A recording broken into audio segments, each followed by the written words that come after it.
ꯆꯤꯡꯃꯤꯁꯤꯡꯒꯤꯗꯃꯛꯇ ꯃꯈꯣꯏ ꯀꯔꯤꯒꯨꯝꯕ ꯏꯝꯐꯥꯜ ꯂꯥꯛꯄ ꯀꯥꯟꯗ ꯉꯥꯏꯍꯥꯛꯇꯪ ꯑꯣꯏꯔꯁꯨ ꯅꯨꯡꯉꯥꯏꯅ ꯄꯣꯊꯥꯅꯕ ꯍꯥꯏꯅ ꯁꯨꯝ ꯋꯥꯈꯜꯁꯦ ꯃꯣꯏꯅ ꯇ꯭ꯔꯤꯝ ꯇꯧꯕꯁꯦ ꯉꯁꯤ ꯃꯪꯐꯥꯎꯅꯩ ꯍꯥꯏꯅ ꯑꯩ ꯉꯁꯤꯗꯤ ꯏꯍꯥꯟ ꯍꯥꯟꯕꯗ ꯑꯣꯅꯔꯦꯕꯜ CM ex-CMꯗ ꯑꯩ ꯊꯥꯒꯠꯆꯔꯤ ꯑꯗꯨꯒ ꯑꯅꯤꯁꯨꯕꯗ ꯑꯩꯈꯣꯏꯒꯤ ꯑꯣꯅꯔꯦꯕꯜ MP ꯔꯥꯖꯦꯁ ꯁꯥꯈꯥ ꯏꯅꯤꯡꯊꯧꯕꯁꯨ ꯑꯩ ꯊꯥꯒꯠꯆꯔꯤ ꯑꯗꯨꯅ ꯃꯁꯤ ꯏꯁꯣꯔꯅ ꯁꯤꯟꯕꯤꯕꯅꯤ ꯍꯥꯏꯅ ꯑꯩ ꯂꯧꯖꯩ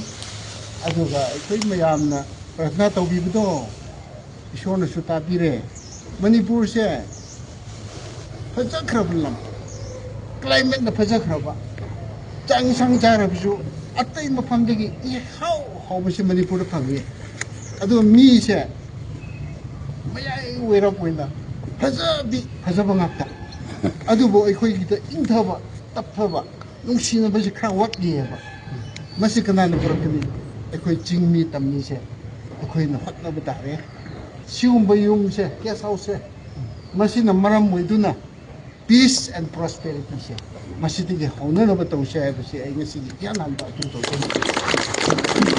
ꯑꯗꯨꯅ ꯑꯩ ꯌꯥꯝ ꯁꯥꯡꯅ ꯉꯥꯡꯂꯔꯣꯏꯒꯦ ꯃꯌꯥꯝ ꯄꯨꯝꯅꯃꯛꯁꯦ government of Manipur government of ꯏꯟꯗꯤꯌꯥꯅ ꯇꯥꯡꯒꯦ ꯄꯤꯔꯒꯦ ꯍꯥꯏꯕ ꯉꯥꯛꯇꯅꯤ ꯑꯗꯨꯕꯨ ꯑꯩꯈꯣꯏꯅ ꯐꯖꯅ ꯌꯨꯇꯤꯂꯥꯏꯖ ꯇꯧꯕꯁꯤ ꯈꯛꯇꯅꯤ ꯑꯩꯈꯣꯏꯅ ꯐꯖꯅ ꯌꯨꯇꯤꯂꯥꯏꯖ ꯇꯧꯔꯗꯤ ꯁꯤꯗꯒꯤ ꯍꯦꯟꯕ ꯆꯥꯎꯕ ꯗꯔꯀꯥꯔ ꯂꯩꯔꯁꯨ ꯑꯗꯨꯝ ꯄꯤꯔꯛꯀꯅꯦꯕꯀꯣ ꯑꯗꯨꯕꯨ ꯑꯩꯈꯣꯏ ꯒꯣꯔꯃꯦꯟꯗꯁꯨ ꯀooperation ꯄꯤꯕ ꯇꯥꯔꯦ ꯃꯅꯤꯄꯨꯔ ꯒꯣꯔꯃꯦꯟꯗꯁꯨ cooperation ꯄꯤꯕ ꯇꯥꯔꯦ ꯒꯣꯔꯃꯦꯟ ꯑꯣꯐ ꯏꯟꯗꯤꯌꯥꯗꯁꯨ cooperation ꯄꯤꯕ ꯇꯥꯔꯦ ꯑꯗꯨꯒꯤ ꯃꯔꯝꯅ ꯃꯁꯤꯒꯨꯝꯕꯁꯤ ꯀꯌꯥꯔꯛ ꯁꯥꯔꯛꯀꯅꯤ ꯏꯝꯐꯥꯜ ꯈꯛꯇ ꯁꯥꯔꯣꯏ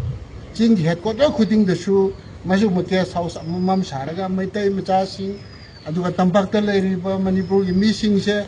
ꯆꯤꯡꯗ ꯂꯥꯛꯄ ꯀꯥꯟꯗ ꯃꯣꯏ ꯊꯨꯡꯐꯝ ꯑꯣꯏꯅ ꯃꯊꯪ ꯁꯥꯔꯛꯀꯅꯤ ꯍꯥꯏꯕ ꯑꯩ ꯑꯁꯥ ꯑꯗꯨꯅ ꯑꯁꯤꯒꯨꯝꯕ ꯃꯌꯥꯝ ꯄꯨꯔꯛꯄꯤꯕ ꯏꯁꯣꯔꯕꯨ ꯑꯩ ꯊꯥꯒꯠꯂꯤ ꯑꯗꯨꯒ ꯊꯕꯛ ꯑꯣꯏꯅ ꯄꯥꯡꯊꯣꯛꯄꯤꯕ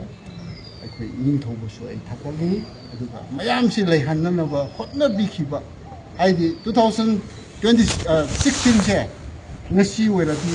almost 10 years longdore 10 years da mangphau nei aduna thabak thoram khuding mak se matam loi